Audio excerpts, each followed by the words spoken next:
In today's video, I'm going to teach you how to password protect pages and websites in GoHighLevel. We'll use a simple, reliable approach that adds a password prompt to your page using the custom JS.html element. This is perfect when you want to keep a page private for clients, internal use, or early access viewers without setting up a full membership system. Start by heading into your GoHighLevel sub-account and navigating to sites. Then choose either funnels or websites, depending on where your page lives. This ensures you're working in the right place and won't accidentally update the wrong project. Once you're there, open the editor for the exact page or funnel step you want to protect.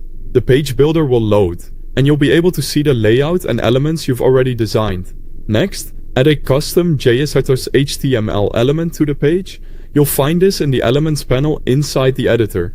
Drag it onto your canvas and place it high on the page so the code runs immediately. Many creators like to position it near the top or in a global section so it affects everything below. The placement matters because we want the content hidden until the password check passes. Now paste in your JavaScript code. You can generate this with tools like ChatGPT.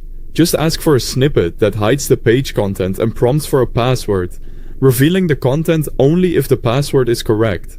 The code typically waits for user input, compares it to your chosen password, and then either shows the page or keeps it hidden. Keep in mind, this is front-end protection.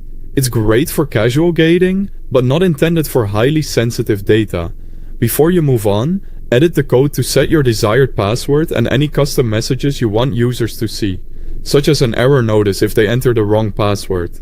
Choose a password that's not obvious and avoid reusing sensitive credentials. You can also customize basic styling in the code, like dimming the page or showing a simple overlay until access is granted. When you're happy with the setup, save the code element, then save the page in the editor.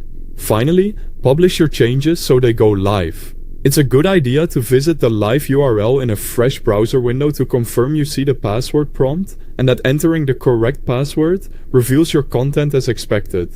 If something isn't working, double check that your code is inside the custom JS.html element and placed early on the page. That's it. You've now password protected your GoHighLevel page with a quick, effective method.